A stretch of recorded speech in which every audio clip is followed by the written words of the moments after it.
Welcome back to another episode of Bleav in the Broncos. I am Patrick Chiotti. I'm one of your two hosts of this program. Joining me, as always, is the amazing, incomparable Maestas. Hello, my friend. How are you doing? It's good to see you. Happy day to you, Patrick. Doing great.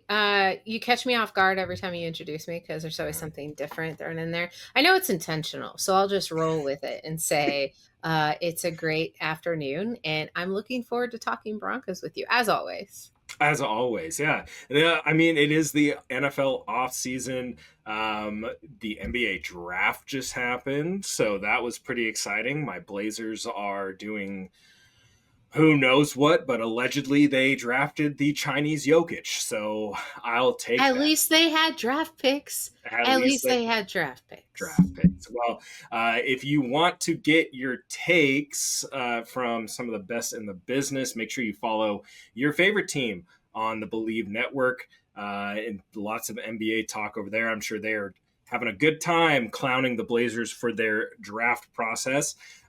Bree, not a lot of Broncos news going on.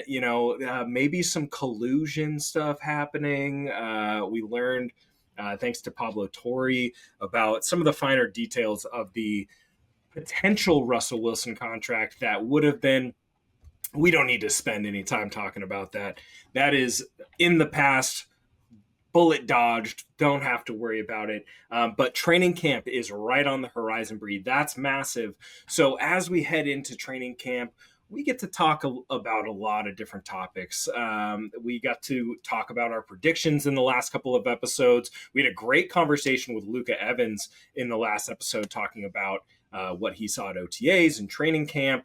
And for those who are excited about training camp, like I am, too bad. The tickets are sold out. You can't get tickets anywhere. You might have to buy them off of Craigslist or another third party. They sold out so fast. Only You can't 800 even people. transfer them. Like, don't think about transferring tickets this year, folks. Like, I don't think that you're able to.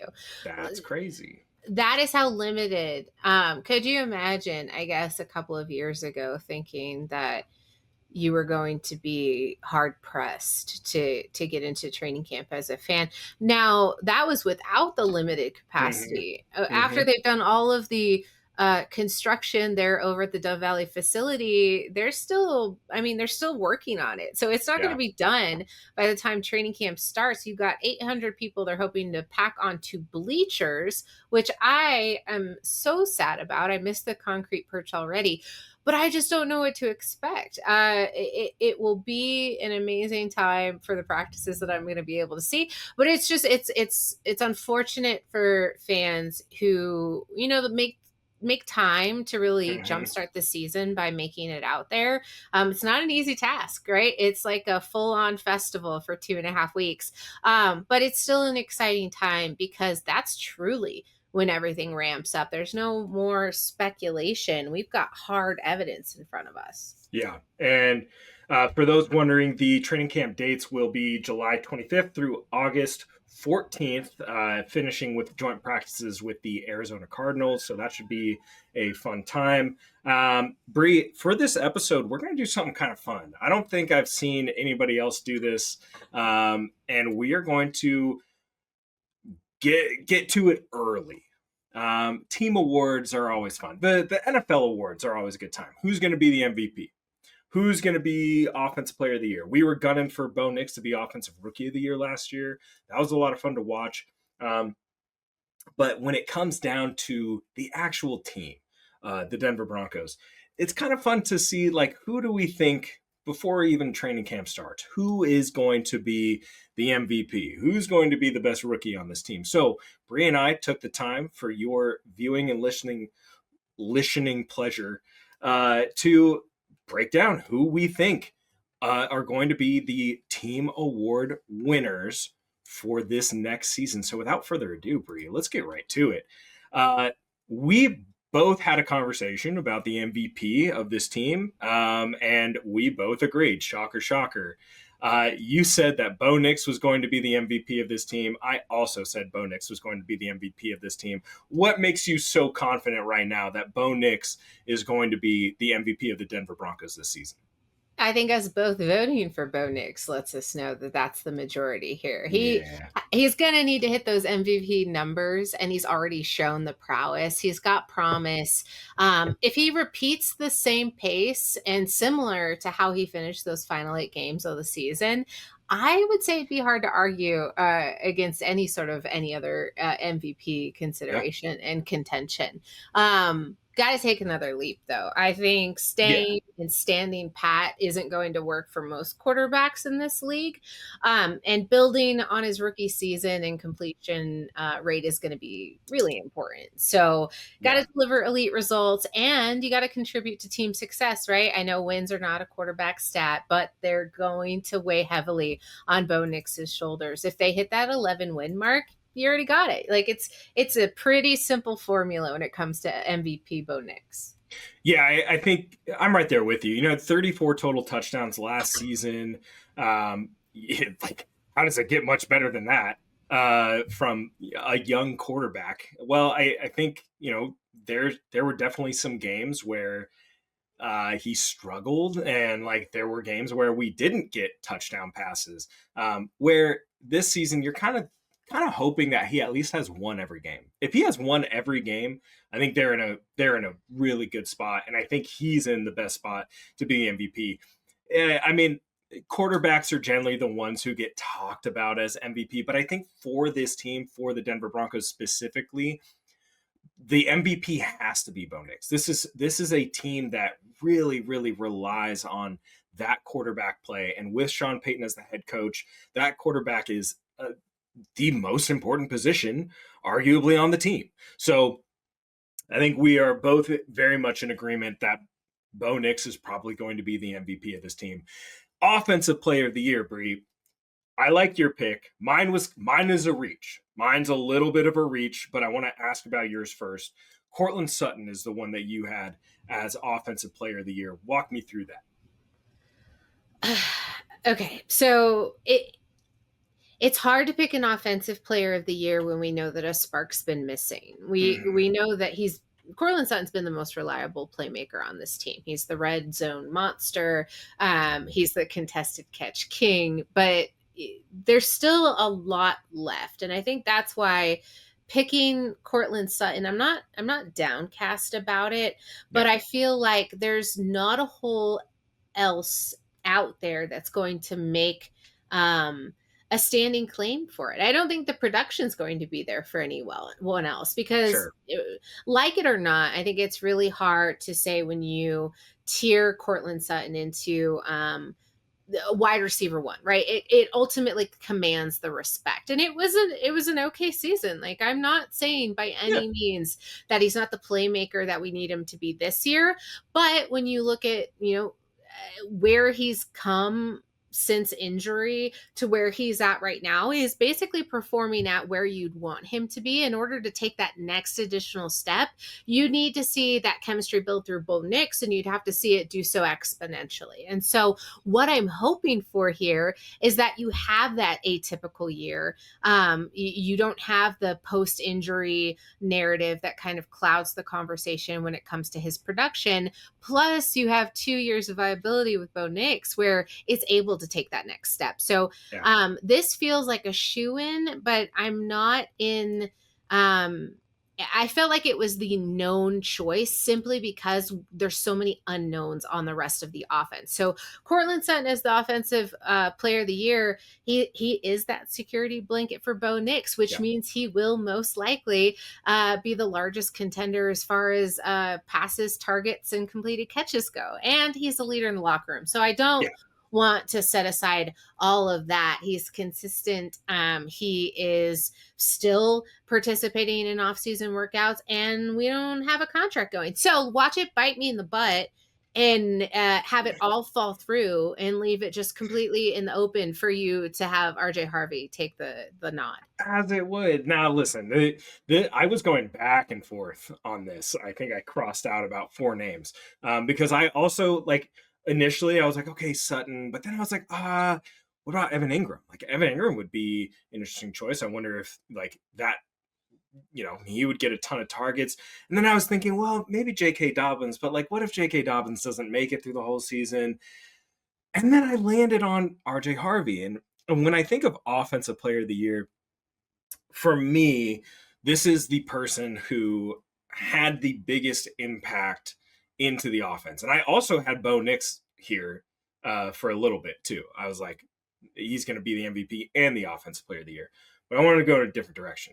And the reason I ended up with RJ Harvey is because I think by the end of the season, he is going to have a big impact on the offense. And his total impact throughout the season is going to be massive. The run game, we all know, it struggled last year, but I think that this is an opportunity for them to really change that. And if RJ Harvey can come out and he can use that explosiveness to score touchdowns, break off big runs, like he is going to be a very big impactor for this offense. So it's a long shot. It's a bit of a reach, but you know what? My Blazers reached in the draft. I'm going to reach in this one. So I'm going to go with RJ Harvey as the offensive player of the year for the Broncos. Defensive player of the year, Bree. We also had different choices here, but I like your choice as well. I think that it is an awesome choice. Who did you pick for defensive player of the year? Listen, it makes sense to go your direction. It Okay, I'm not mad at it. I does. obviously, like, how are you gonna not pick Pat Surtain? But I think Dre Greenlaw makes a great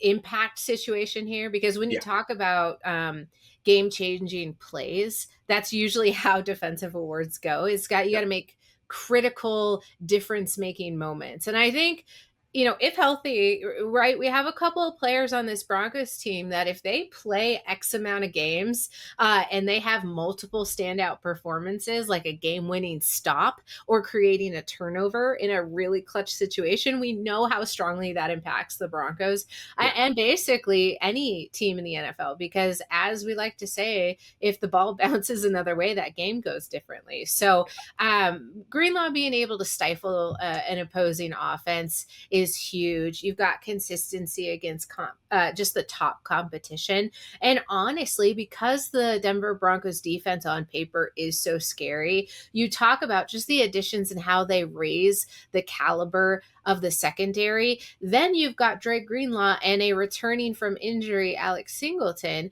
where you are preventing the need to rely solely on your safeties and cornerbacks. And we haven't been able to do that for a while. There's always been that questionable linebacker play, but I like the fit of Greenlaw. I like the leadership and the savviness that he brings. And I think there's going to be a synergy thing. I hate that word, by the way. The buzzword of synergy, bad. But I do think it makes sense when you're talking about just what a team does to really be a cohesive unit. Plus, you got Vance Joseph, because if you don't throw that man's name in when you talk about all of these defensive candidates, then you're missing the whole point entirely. So what Vance Joseph will be able to do with Dre Greenlaw, plus all of the work that's being done on a positional front, I think is really exciting for what Greenlaw will be able to do. Knock on every piece of wood in my vicinity. That health is the best that we can expect it to be. Absolutely. And I love that.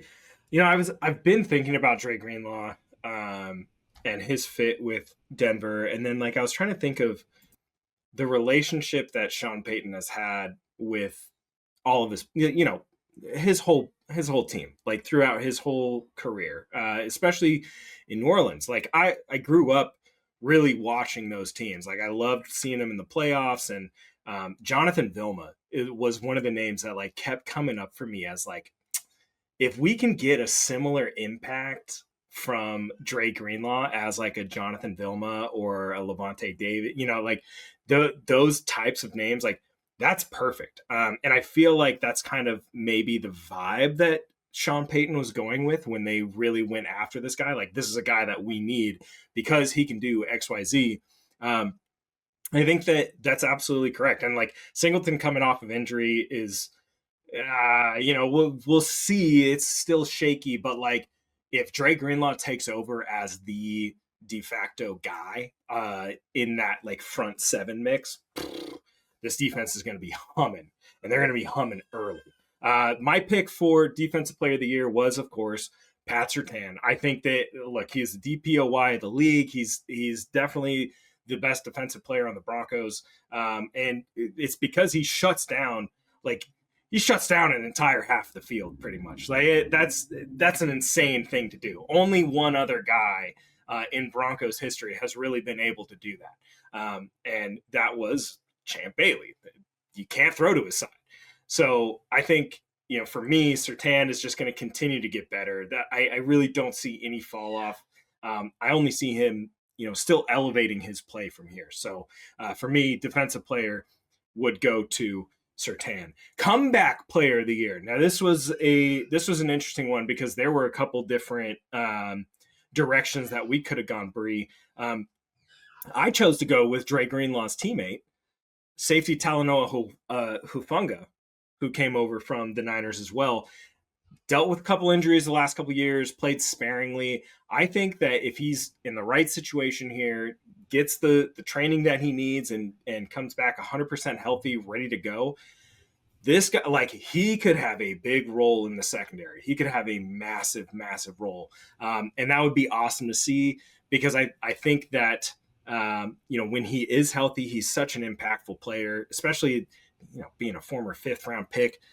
Plays with a really high level of intensity and loves to bring the hammer down. So I would love to see him stay healthy for an entire season, have a big impact, create some havoc, get some turnovers, and win that comeback player of the year for the Broncos. But Bree, I'm interested to hear about your pick. Well, I love your pick because the idea here is that difference making on the defense once again is going to be a clear contributor to being a comeback player of the year. So we saw how the 49ers dealt with Dre Greenlaw leaving. Hufanga didn't get the same amount of love because I feel like his injuries kind of led to a lot of people being like, well, I understand why you have to do what you have to do. But high impact plays are coming specifically because he plays the style of football that I love. And it's just kind of lights out defense, both in physicality and mentality. So I think you're just really raising just the entire standard of the room with that acquisition. But I love it because it's not going to take a whole lot in order to sort of cement that as the comeback player of the year. But I would say the most obvious choice has to be Dobbins because year after year, which this is going to scare a lot of people, year after year dealing with injuries down the entirety of your lower body means that if you're contributing to 10 plus games, you've already annihilated any expectations for what you're able to bring to a team, for what you're getting paid for how your teams have disposed of you every single time you've gone down. There's got to be enough left in that motor for Sean Payton and George Payton and everybody involved in the Broncos organization to see J.K. Dobbins available since March, mind you. This is not like they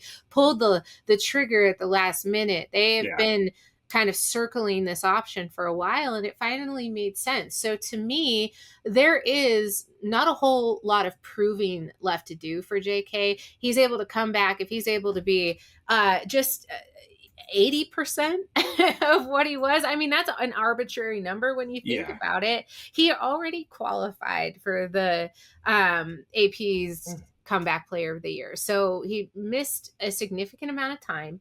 This year, he stands to at least not be coming back from like a complete tear of one of his ligaments, but a healthy season is going to be the biggest comeback of them all. Now, even if he's limited for something small, I don't think we're going to hold that against him, but I'd love to just see him get as many games as he possibly can, because ultimately, after dealing with that amount of injuries and pitfalls that you do, an NFL player, the person, is trying to get that last bit of juice out of the lemon as they continue to play the game that they love. And Dobbins strikes me as that individual. So I am going to put all of my optimism into what that season looks like for him, and comeback player of the year would just be super sweet. I love that. Yeah. I think last year, JK's season in LA was just about everything that they could have wanted. He still dealt with injuries. He's a running back. He plays football. Do we forget that these guys are in car crashes every single time they get the ball. Like, come on, it's going to happen. But I think like there is something to be said about the level of training and the attention that Sean Payton and the rest of the Broncos organization has put on rehabbing and preventing injuries. Now, there are some things that maybe slide under the table a little bit we don't hear about for a while, but they are really trying to make sure that health is number one, and health and longevity get these guys to the postseason, right? That is the mindset. So I'm excited. I hope that Dobbins comes in and performs well and plays a full 17 game season. It's 16. I mean, maybe we rest him week 18. You know, so I think that's a great choice for comeback player of the year, and love that we got one on both sides of the ball. Most improved player of the year, Bree. We had a very similar thought process here, and I love that they're both draft picks from last season, and they both play the same position. You picked Devon Vele. Walk us through that. I had myself muted. I pulled a Zach Seegers there. I'm laughing in the background because I was like, oh, shoot, we do have similar brain waves when it comes to this. But that's just because we work well together. The only way is up. And the expectations, and I think it ties directly into offensive player of the year and kind of not my hesitancy, but the understanding that this is such a fluid dynamic when it comes to the wide receivers, and the expectations that Sean Payton has set forth on Devon Vele specifically really lend me to believe he's going to have a much bigger role. Whether he's capable or not, right, it remains to be seen. But the physical skill set is there, which is why I just think it's a matter of time before it starts clicking. And the role on the offense, you're competing for this bevy of snaps, and I'm not going to call them wide receiver 2 or 3 or anything like that.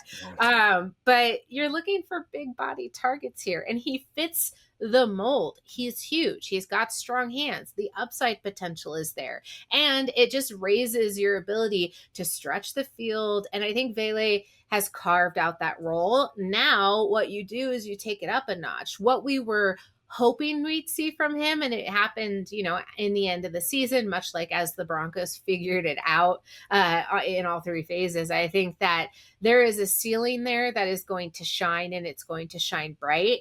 If he remains on the team, year 3 is just going to be, it's going to be roses. Like, you have to think about how exciting that jump is going to be. Like, that's going to be where the ceiling shines. That's going to be like, okay, this individual is in their prime, both age-wise and having a quarterback for 3 years and the same coaching. Like, I don't want to say you, and I don't want to say everybody listening. I'll just say me specifically. I like to forego how important that actually is when it comes to the mechanics of football, because we throw it out so much as like trying to excuse performances, right? But Vele has the foundation, and it's just going to have to get elevated. So how he's used is probably going to be complementary, but that's the idea here with the entirety of the roster is versatility, availability, and where do you complement the offense? So I think he won't serve as primary necessarily, but I know there's rumblings. We just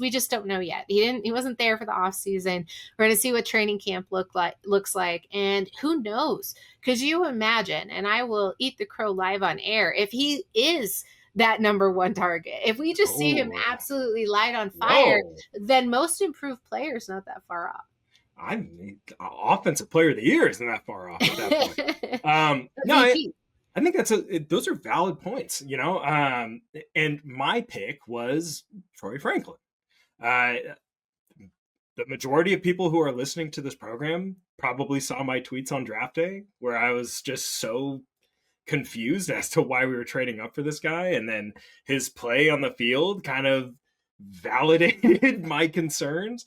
But there's still like I'm not going to give up hope on a player, right? It's not my type. I'm not going to do it, with the kids that I coach in high school, and I'm not going to do it here.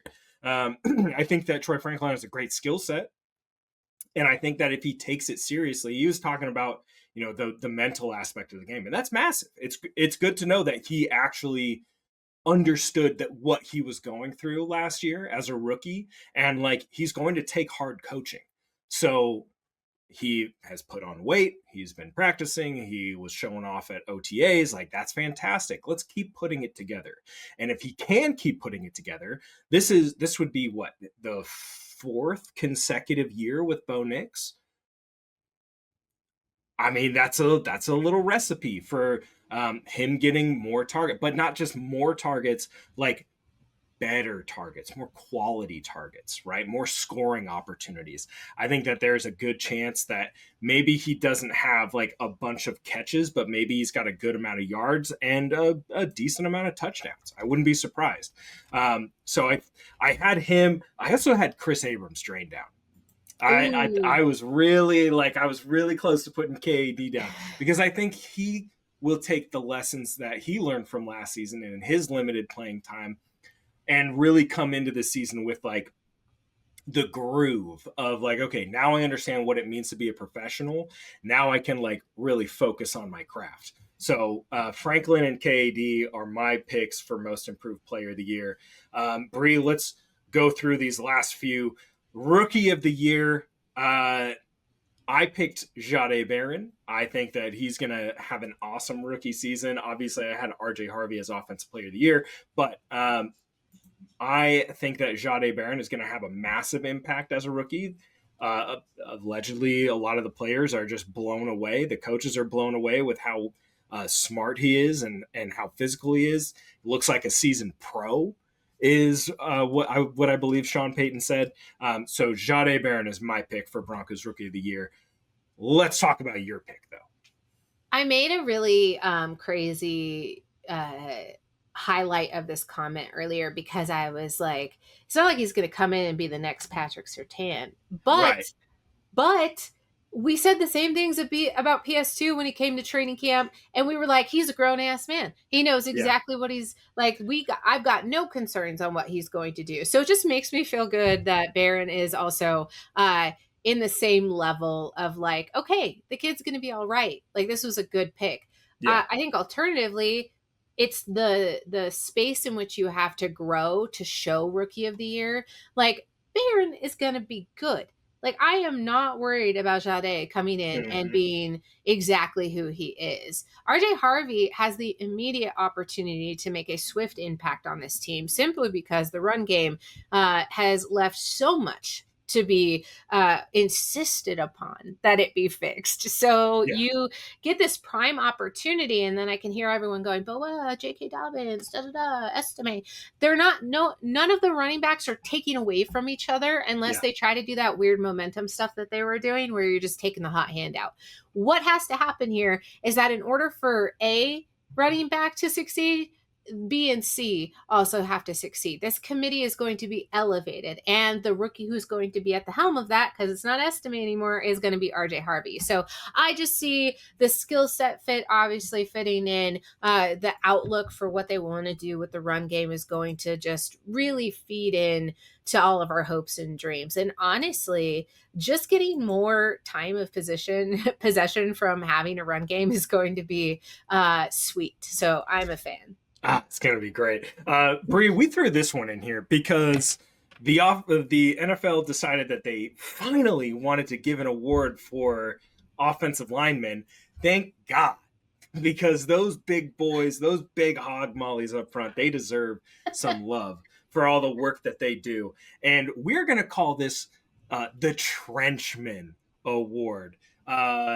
Who is going to be the best offensive lineman or the most impactful offensive lineman on this team? And Bree, I kind of like your answers here. You picked either Clay Webb, the undrafted free agent rookie, or the let's call him the giant ginger, Frank Crump. Okay. You picked those two guys, and I liked your reasoning. So explain why you picked those two players. Yeah, absolutely. So the game of football, just so you all know, doesn't happen. without the trenches. No, So it just, it's not gonna, you want those we're not long playing 7-on-7. spicy moon balls and all that fancy footwork. Well, you don't get that unless you have the trenchmen. So I'm so happy that we chose to do this.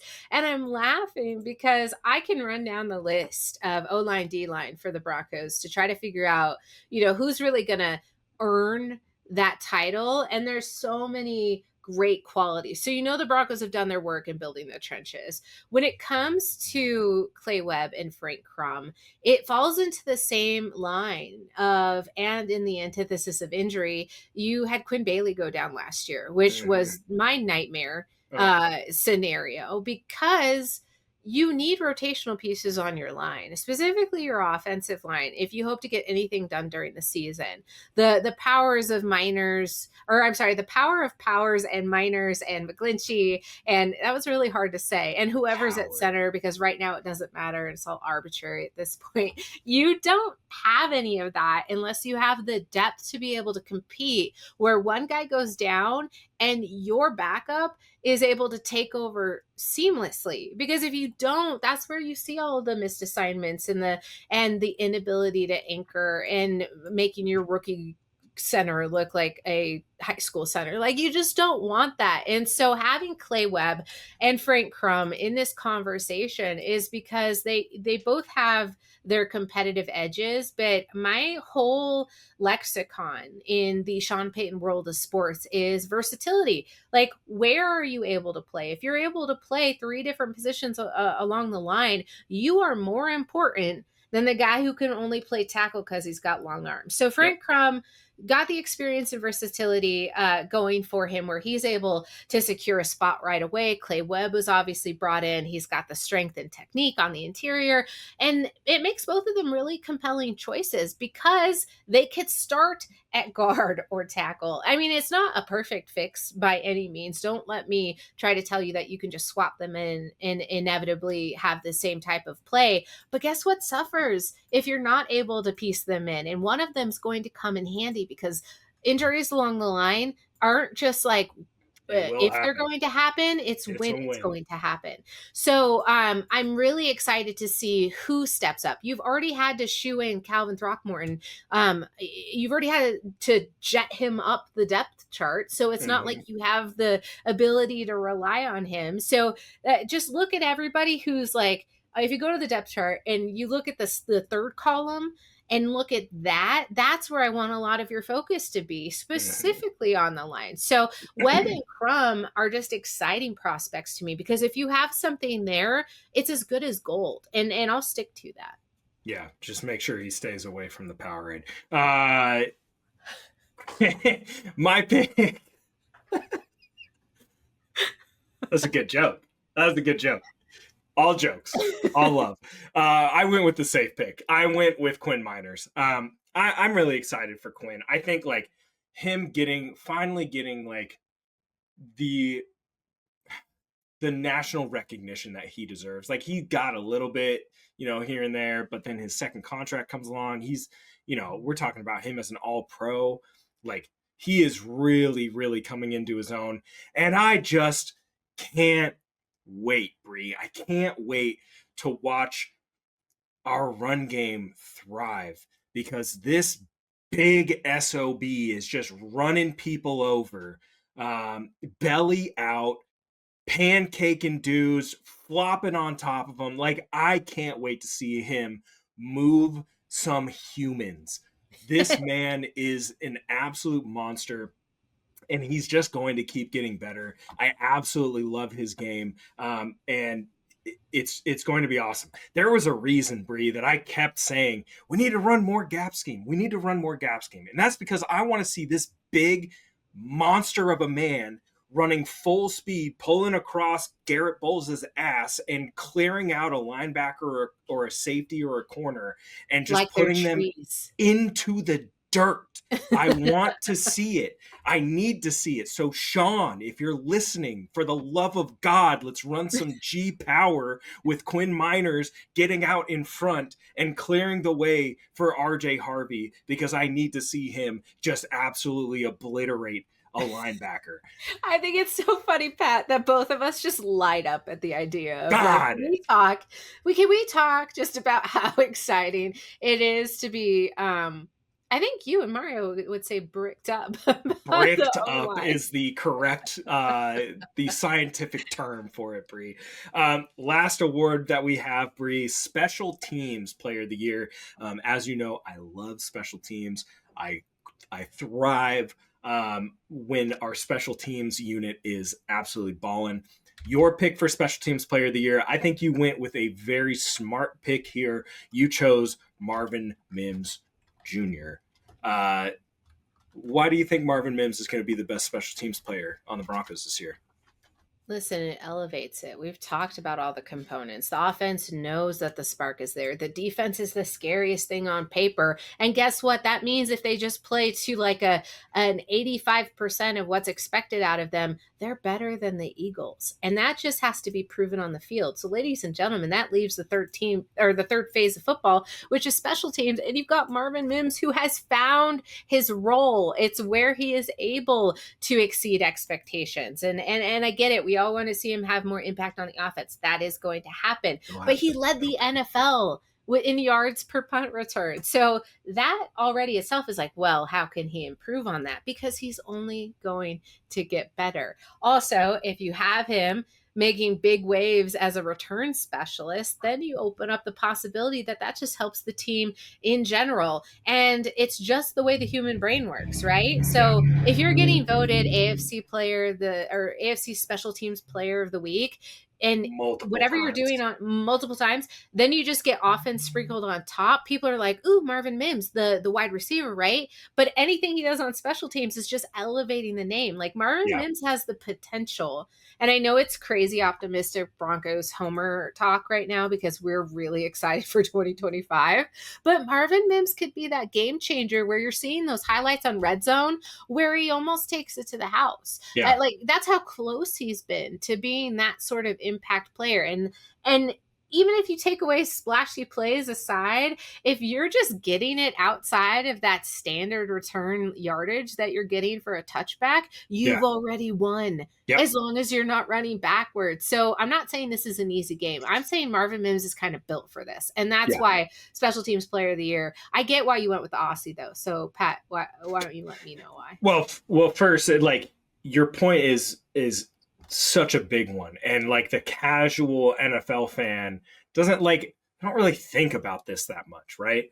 But if you have a punt returner who can quite literally get you 10 to 15 more yards per punt return than like the average guy, that is a massive difference. It is a huge difference for your offense. And field position is the name of the game. We want to start in a particular spot of the field. Like the offense wants to operate with plenty of room. They don't want to operate, backed up, right? And the reason I went with my guy, Jeremy Crawshaw, is because he is going to do the opposite for the Broncos special teams. He is going to be able to shrink down our opponent's starting field position. And if Darren Rizzi can keep, I was really in love with how the Broncos ran their special teams over the last couple of years, because it was really like get downfield, don't allow them to return anything, and really just pin them deep. And they did a fantastic job last season. I think we led the NFL. I could be wrong here, but I'm pretty sure we led the NFL in punts down at like the 1 yard line for the entire season. Like that's a crazy thing, right? So when your defense is able to start sub 20 yard line, it's only favorable from there. So I think Crawshaw will have a massive impact as a rookie. Darren Rizzi has already been lighting up about him, saying this is the best guy I've ever been with as a punter. That's a crazy thing to say when we haven't even gotten to training camp. We should bold predict how many coffin corners we get. I would love to. I would. listen, the listeners aren't gonna want to hear that episode, but we could do an entire special teams prediction episode where we talk about how many punts are down inside the 20, how many punts are down inside the 15, how many fair catches are there. Like there's so many layers to it, but like Crawshaw, I think, will be such a big impact for special teams. And I think, Mims is a great safe choice. I absolutely love that. We could say Bustin' Guts Lutz is going to be, it's a good choice. Safe is good. Bustin' Guts Lutz is going to be, he'll be a big component of special teams this year. But man, Jeremy Crawshaw, like, if we're gonna end up calling him the Crawdaddy. Like it's gonna be it's gonna be what it is. Like I am really excited.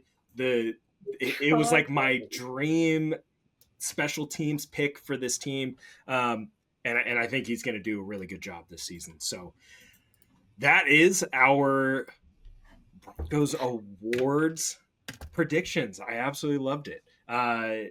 Bree, anything else to add before we get out of here? Go Broncos.